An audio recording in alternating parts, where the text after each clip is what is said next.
everyone, welcome back to my channel. My name's Sophie and today's video is going to be my September reading wrap up and my October TBR. So in September I managed to read 11 books totaling 5,557 pages, which is definitely my highest number of pages so far this year, I think, and my average rating was 4.04 stars per book, which is again really good. So before we get into the books, please remember to like this video if you've enjoyed it and subscribe for more bookish content from myself. I post videos every Sunday. So now let's get into the book. So the first book I read this month was Iron Flame by Rebecca Yarros. I gave this one 3 stars.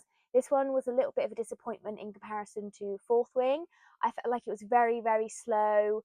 Not a lot really happened. It was kind of Violet and Xaden having the same argument over like 600 pages, and it was just quite tedious to read at times. There wasn't too much plot and it was very slow, but the ending was pretty interesting. I will continue on with this series, but yeah, this one was a bit of a slog and definitely not my favourite out of the 2 I've read so far in this series. The next book I read was Things We Left Behind by Lucy Score, which I gave 5 stars.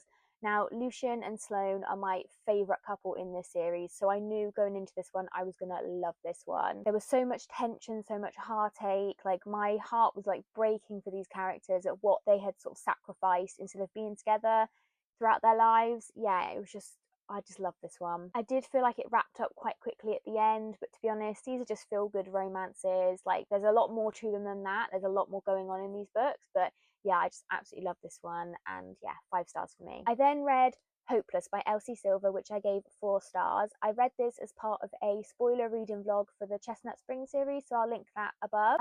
This one was good. I wasn't really sure on Bo and Bailey to begin with. I felt like it was a bit of an odd pairing, but I do actually, after reading this, believe that they are a very good fit for each other. And yeah, this one was just Elsie Silver. You know, she's a fantastic romance author, and I just love this one. So yeah, 4 stars. Not my favourite in the series, but still really enjoyed this one, and I would highly recommend this series. If you're hesitant to give it a go, just read the first one, give it a chance, and you'll probably be pleasantly surprised. I then read The Paradise Problem by Christina Lauren, and I gave this one 4 stars. So I really loved the different dynamic between our 2 main characters. They came from very different backgrounds. Like, our main male character, Liam, he comes from a very rich family. They own like this massive grocery store chain. He's got millions and millions of pounds. And then we've got Anna, who is struggling to make ends meet, struggling to pay for her father's chemotherapy treatment. So the contrast in sort of their lives was really interesting to see. I do think this one had quite a quick resolution at the end. I mean, it was only like just over 300 pages, so it wasn't a long book. But I do think it wrapped up quite quickly at the end, quite conveniently. But it was nice to see character growth and development and see our characters really come into their own rather than just kind of making everyone else happy. And yeah, this was my second Christina Lauren book. I definitely enjoyed this one a lot more than the previous one I read, and I'm really excited to check out more from this author. I then moved on to A Fate Inked in Blood by Danielle L. Jensen. I did read this as part of a reading vlog where I read like TikTok booktop hype books, and unfortunately I gave this one 2.5 stars. So the fantasy world and the magic system really wasn't explained very well. I sort of said in this vlog, this is definitely very heavy on the romance, and I just didn't really enjoy the romance. I was much more interested into the fantasy world.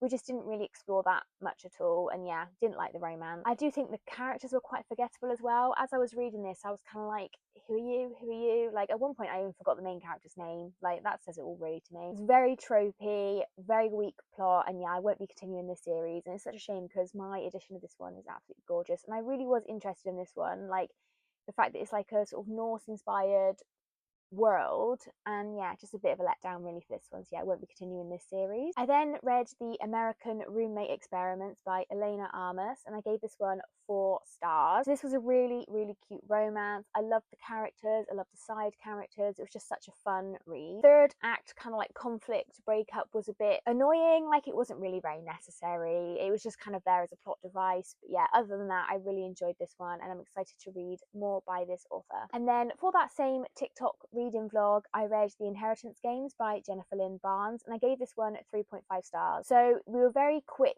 into the story, like within a couple of chapters, you know, she's found out she's inherited a load of money.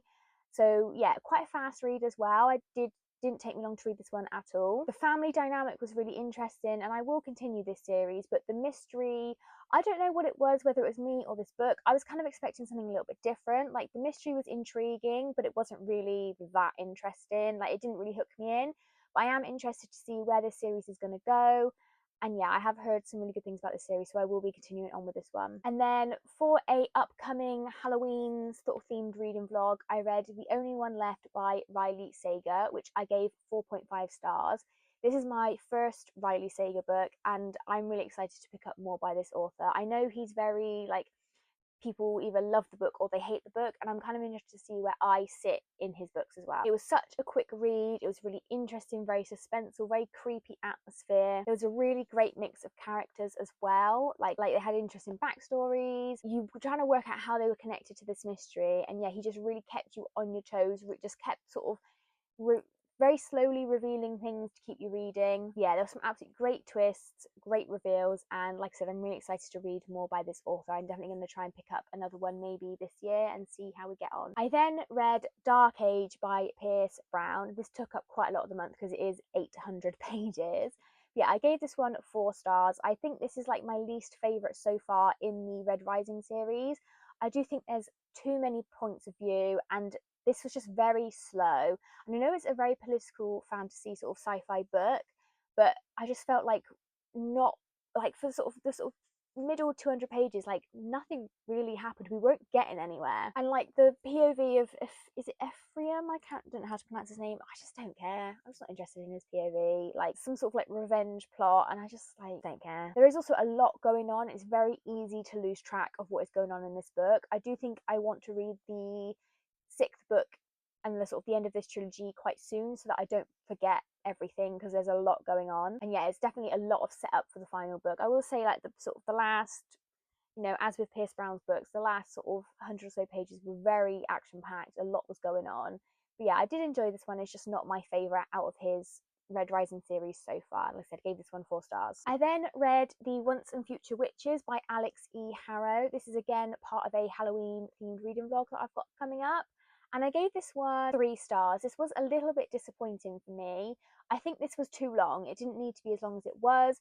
We went off on a lot of tangents. There's a lot of just random plot points going on that didn't really have much relevance to the story. I didn't really care for our 3 main characters either. I did find a lot of the side characters a lot more interesting. I was expecting to give this one like a 5 star, but yeah, this was a 3 star. So I still enjoyed it. I just didn't enjoy it as much as I was hoping to, unfortunately. I then read My Killer Vacation by Tessa Bailey, which again I gave 3 stars. So this is like a murder mystery romance, and I do feel like the murder mystery was barely a plot point.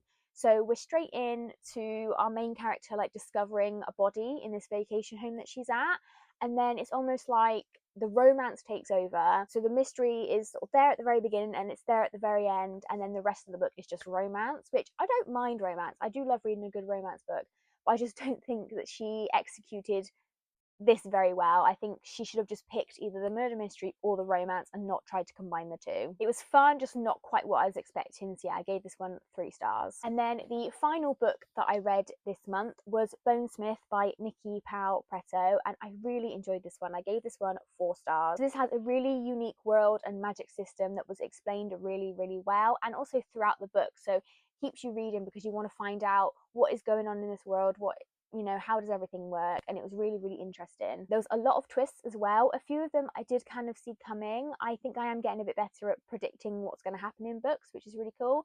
But yeah, really, really good. And I'm really excited to continue this series. I have already pre-ordered the Fairy Loot edition of the next book, and hopefully that gets here soon. But yeah, really, really highly recommend this one. So yeah, those were all the books that I read in September. I am part of the way through The Sanatorium by Sarah Pearce, but I'm only about 90 pages through, so I'll get that one finished early on in the month. So let's move on to my TBR for October. So I've got quite a few Halloween themed spooky reading vlogs planned. So one of which is a Fairy Loot themed spooky reading vlog, which Bonesmith is a part of. I'm also reading If I Have to Be Haunted by Miranda Sun. That is downstairs in my book sleeve ready to go. And then for that same vlog, I'm hoping to read Evocation by S.T. Gibson, which I'm not sure how I'm going to feel about this one. I read A Dowry of Blood by this author. Well, I DNF'd it halfway through. I didn't really like it, so we'll see how I feel about this one.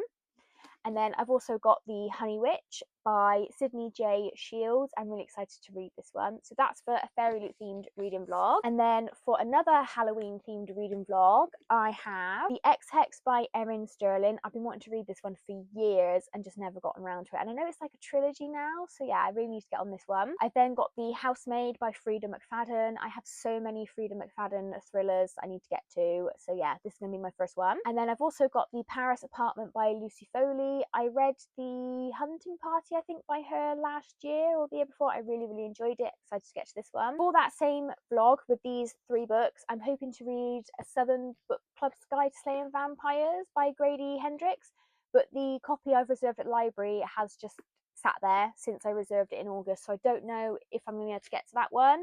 I have got an Alexis Henderson book on reserve as well, which I could read for that vlog, so we'll just see which one turns up, kind of thing, for those vlogs. And then I did actually recently buy The Pumpkin Spice Cafe by Laurie Gilmore. This is just a cute, cozy sort of romance, I think. I think this is perfect, you know, pumpkins. It will be perfect for the month of October, and yeah, hopefully I can get to this one this month. And then I've got sort of like a couple of romances that I could read. So I'm hoping to get to the 3rd book in the Love Hypothesis series. What's that called? Is it Love Theoretically? I'm not sure what that one's called, but I'll pop a picture of it up here. That's going to be my next, like, bedtime read. I try and read like a romance or something before I go to bed, because I find reading fantasy on an evening after work, it just sends me right to sleep. So try and read some romances. I've also got The Soulmate Equation by Christina Lauren that I can pick up, and then a couple of Tessa Bailey books that are options. I don't think I'll get to all of them. I've got Tools of Engagement, and then Unfortunately Yours. I think it just depends what kind of mood I'm in. And yeah, we'll just kind of see where the month takes us. I'm hoping to also read Gods of Jade and Shadow by Silvia Moreno Garcia. I wanted to get to that in September, but I did run out of time. So yeah, hopefully I can get to that one. And then maybe just catch up on a few series. Like, I've got quite a few series going on. I really need to catch up on Brandon Sanderson's Cosmere. I've got a few secret projects that I need to read, like The Frugal Wizard's Guide and Humi the Nightmare Painter. It would be nice to maybe perhaps get to those, but yeah, I think I'm piling a bit too much on now. So I've got a few that I definitely need to read, and then anything else is just an extra bonus. But yeah, I think that's it for this video.